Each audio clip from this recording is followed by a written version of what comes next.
कैसे देखते हैं आप इसको कि हिंदू महासभा के पदाधिकारी गोकशी में फंसे हैं? देखिए, मैं आपको बता दूं कि उत्तर प्रदेश के अंदर रामनवमी के मौके पर माहौल खराब करने के लिए आगरा के अंदर हिंदू महासभा के कुछ लोगों ने इस प्रकार की हरकत करी कि पहले तो इन लोगों ने गौ तस्करी करी, उसके बाद में खुद ही ये लोग थाने पहुंचते हैं। जब ये थाने पहुंचते हैं तो वहां पर खुलासा ये होता है कि इसमें हिंदू महासभा के लोग लिप्त हैं और मुख्य आरोपी हिंदू महासभा के प्रवक्ता हैं, जिसमें अमर उजाला एक खबर छापते हुए लिखता है कि रिजवान और शानू नाम के युवक को फंसाने के लिए यह साजिश हिंदू महासभा के द्वारा की गई। आप सोच लीजिए कि ये लोग इस देश में कितनी नफरत पैदा करना चाहते हैं। ये चाहते हैं कि हिंदू और मुसलमान सड़क पर उतरकर एक दूसरे का गला काटे, और गला कब काटेगा? जब ये लोग इस प्रकार की खबरें दिखाएंगे। ये लोग देश का, समाज का माहौल खराब करने का काम करते हैं। जिस प्रकार से आपके सामने एक खबर अमर उजाला की है और तमाम वेबसाइटों ने इस खबर को छापा है, मैं आपको बता दूं, रामनवमी के पावन पर्व पर उत्तर प्रदेश का माहौल बिगाड़ने की कोशिश की जा रही थी, क्योंकि आने वाले वक्त में कर्नाटक का चुनाव है। ये लोग चाहते हैं कि अपनी चुनावी रोटियां सेकें, और ये लोग इसमें इन दो युवकों को फंसवाते।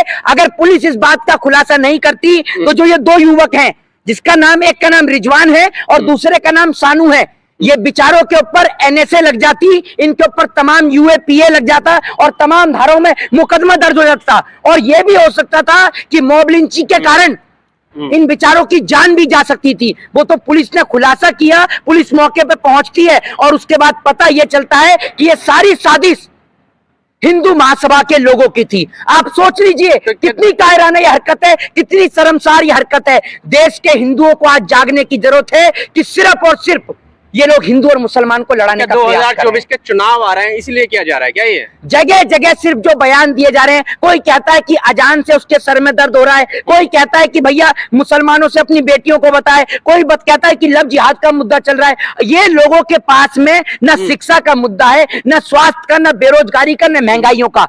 एक बीजेपी का नेता जो 24 घंटे टीवी पर बैठकर भौं भौं करने का काम करता है, वो भौं भौं करने वाला नेता अपनी पार्टी के नेता के लिए नहीं बोलता। जब इनका नेता विधानसभा के अंदर पॉर्न वीडियो देखते हुए पकड़ा जाता है, इनकी पार्टी का नेता तब नहीं बोलता जब आगरा के अंदर हिंदू महासभा का प्रवक्ता गौ तस्करी के मामले में पकड़ा जाता है। पहले खुद ही गौ हत्या करते हैं, गौ तस्करी करते हैं, और उसके बाद मुसलमान को फंसाने की साजिश की जाती है ताकि देश का माहौल खराब किया जाए। क्योंकि जितना इस देश का माहौल खराब होगा उतना बीजेपी को वोट ज्यादा पड़ेगा। बीजेपी अपने वोट के फायदे के लिए हिंदू भाई और मुसलमान भाइयों का गला कटवाती है। मैं बता दूं आपको सीधे तौर पर। जनता वोट क्या इसी नाम पे दे रही है? मोदी जी के नाम पे बात आप मुझे बताइए। नहीं, मैं मोदी के नाम पर तो कोई 10 रुपए उधार ना दे। आप क्या बात कर रहे हैं? को आप चले जाइए और दुकानदार को बोल दीजिए कि भैया नरेंद्र मोदी कल पैसे दे जाएंगे, मुझे दे दो 1 किलो आटा या 1 किलो चीनी, अगर दे दे तो बात रही। कोई नरेंद्र मोदी के नाम पे आपको 10 रुपए ना दे, कोई बस का फ्री में टिकट ना दे, आप नरेंद्र मोदी के नाम पर वोट की बात कर रहे हैं।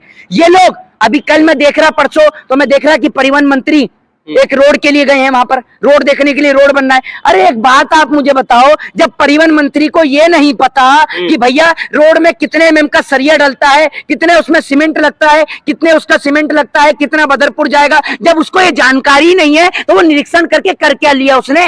ये बताइए ना आप मुझे। इस देश में कोई मुझे हाईवे बड़े बड़े बन रहे हैं, ऐसे बन गए। अरे सब हाईवे घोटाले की जगह हैं। जितने हाईवे बन रहे हैं, जितने बड़े बड़े प्रोजेक्ट बन रहे हैं, ये पीछे होटल देख रहे हैं आप, 5 स्टार होटल, क्या ये किसी मौलाना का या पंडित का है? सारे के सारे बीजेपी के नेताओं के होंगे, नहीं तो मारवाड़ी लोग के होंगे, बनिए लोगों के होंगे। देश को लूट कौन रहा है भैया? देश को लूट कौन रहा है? बीजेपी के बड़े बड़े नेता और मंत्री लूट रहे हैं। और कौन लूट रहा है देश को? ये अडानी साहब। एक बात आप मुझे बताइए, अडानी के ऊपर ऐसे करके ढाल बन गए हैं।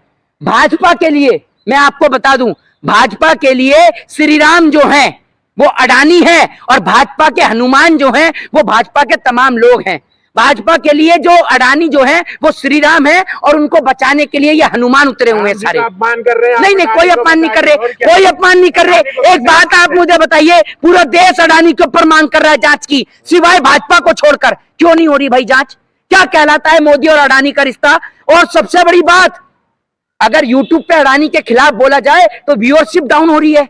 ये भी तो आप देख लो, व्यूज नहीं आ रहे। क्या है ये देश में हो रहा? ये बताइए ना, आवाज को दबाया जा रहा है कहीं ना कहीं।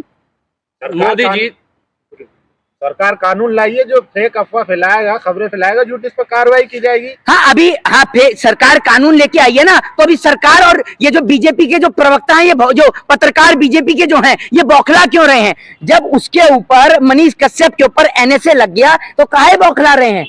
क्यों इतनी मिर्ची लग रही है? क्यों इतनी मिसमिसाहट लग रही है? तब तो आप नहीं बोले जब मध्य प्रदेश में पत्रकारों को नंगा कर दिया गया। एक देश का बिका हुआ पत्रकार देश के अंदर सबसे ज्यादा देश को गुलाम बनाने का काम कर रहा है। ये बिका हुआ पत्रकार सिर्फ इस देश को बदनाम करने की साजिश कर रहा है। 24 घंटे मोदी जी क्या खाते हैं, क्या पहनते हैं, क्या ओढ़ते हैं, कब सोते हैं, कब जागते हैं, सारा डाटा इनको पता है। लेकिन देश में महंगाई के बारे में कोई चर्चा नहीं। अभी आगरा की इतनी बड़ी खबर है कि इसमें हिंदू मुसलमान का दंगा हो जाता, पूरा आगरा जल के राख हो जाता, इतनी बड़ी खबर है। बीजेपी का एक प्रवक्ता वो तो लापता हो गया। वो जो आता है ना टीवी पर, नहीं अंजना जी, नहीं अंजना जी एक मिनट सुनिए, मोदी जी सबके प्रधानमंत्री, नहीं अंजना जी सुनिए, वो तो लापता है। और कुछ लोग तो और जब से डिग्री की जांच निकलनी शुरू हुई है तब से तो भैया ऐसा हुआ है कि कुछ लोग ऐसे हैं जिन्होंने अपने नाम के आगे से डॉक्टर भी हटा लिया। मुझे बोलने की जरूरत नहीं, सबको पता है, क्योंकि अब सबकी फर्जी डिग्रियां सामने आ रही हैं। अब ये डिग्री जो है, सुनिए, एंटायर पॉलिटिकल साइंस मैं बता रहा हूँ, मैं आपको बताता हूँ, अभी करता हूँ मैं डिग्री का खुलासा। ये डिग्री में 24 घंटे अपनी जेब में लेके घूमता हूँ। देश के प्रत्येक नागरिक को इस डिग्री का खुलासा करना दिखाता हूँ मैं। ये जो आप देख रहे हैं इसको बोलते हैं फॉन्ट। ये 1998 में अस्तित्व में आया, जबकि नरेंद्र मोदी ने 1992 में अस्तित्व में आया, जबकि नरेंद्र मोदी जी ने 1978 के अंदर एंटायर पॉलिटिकल साइंस से एमए किया। तो एक बात आप मुझे बताइए, जो चीज 1992 में बनी वो 1978 की डिग्री पे कैसे आ गई? पहला सवाल। दूसरी बात, ये एंटायर पॉलिटिकल साइंस नाम का कोई सब्जेक्ट है ही नहीं। तीसरा सबसे बड़ा सवाल तो यह खड़ा होता है कि जिस वक्त नरेंद्र मोदी ने डिग्री हासिल करी उस टाइम पे डिग्रियां हाथ से लिखी जाती थी। मेरी मदर की, मेरे फादर की भी डिग्री है उस टाइम की, मैं आपको लाके भी दिखा सकता हूं। उस टाइम पे डिग्रियां हाथ से लिखी जाती थी, तो ये कंप्यूटराइज्ड डिग्री आई कहां से? सबसे बड़ा सवाल।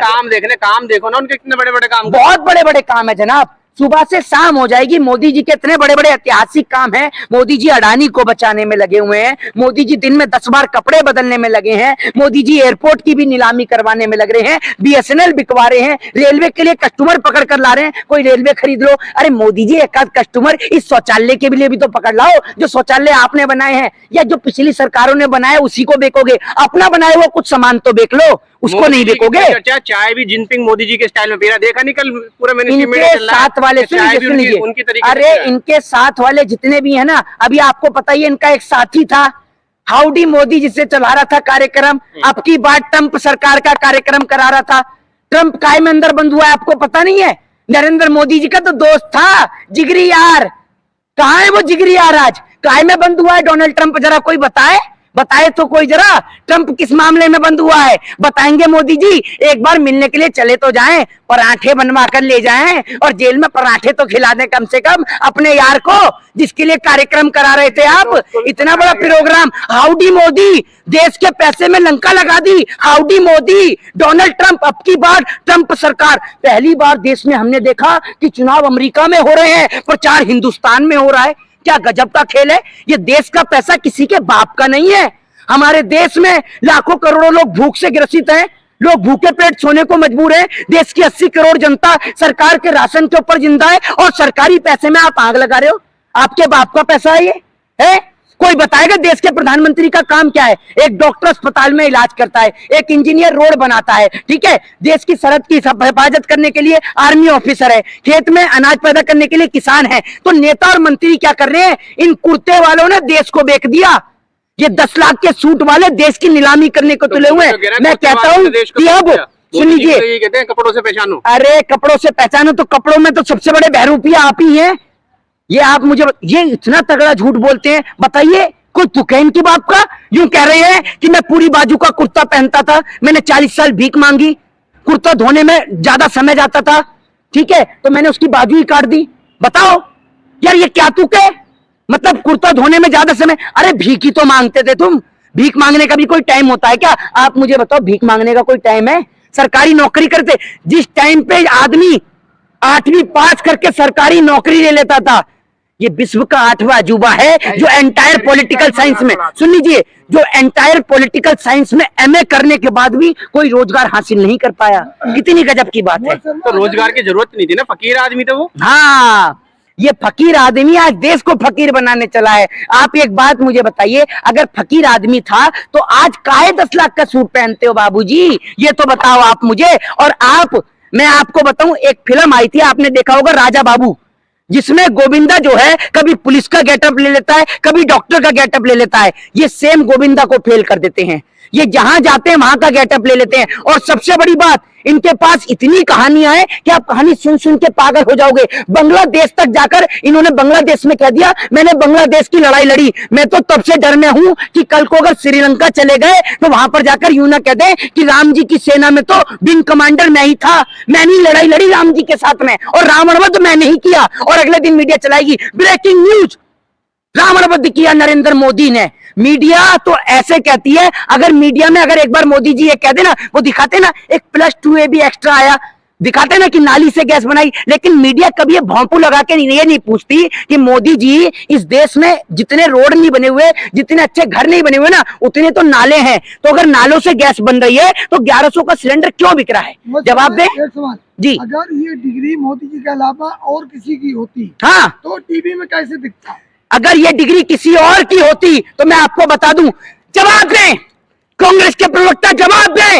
ये फर्जी डिग्री के आरोप में देश को पागल बना रहे हैं। पूछता है भारत फर्जी डिग्री के मामले में। जी हाँ, बड़ी खबर आ रही है, बड़ी खबर करते करते सड़क पर लेट जाते, और कुछ को तो हार्ट अटैक भी आ जाता है, इतना चिल्लाते हैं लोग।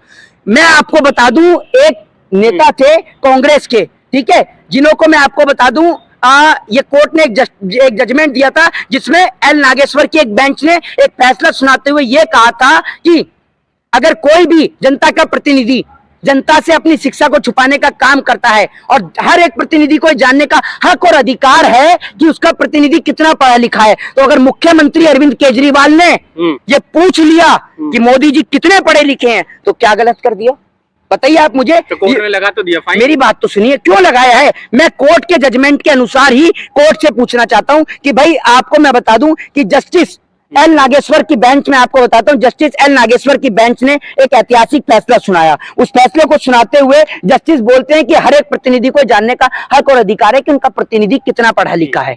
तो उसके बावजूद भी अगर कोर्ट इनके ऊपर जुर्माना लगाता है तो मैं मानता हूं कि सरासर गलत है। और मैं आपको बता देता हूं कि कांग्रेस के, सुनिए, अरे मैं कोर्ट के ऊपर सवाल नहीं उठा रहा हूं, कोर्ट के अकॉर्डिंग ही बताऊंगा। मैं खुद एक वकालत का छात्र हूं, मुझे पता है कि क्या बात कहनी है और क्या नहीं कहनी है। मैं आपको बताता हूं, साल 2016 में AR देव और जस्टिस एल नागेश्वर की बेंच ने एक फैसला सुनाया था। उन्होंने कहा था, पूरा फैसला सुनिएगा, उन्होंने कहा था कि हर एक प्रतिनिधि को यह जानने का हक और अधिकार है कि उनका प्रतिनिधि कितना पढ़ा लिखा है, और अगर वह जनता से अपनी डिग्री छिपाएगा, शिक्षा को छिपाएगा या गलत बताएगा तो उसकी उम्मीदवारी भी रद्द की जा सकती है। मैं आपको बता दूं, जिसके तहत इसी क्रम में अदालत ने मणिपुर के कांग्रेस के एक MLA पृथ्वीराज की सदस्यता को रद्द करने का काम किया था।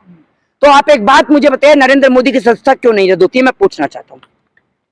ठीक है।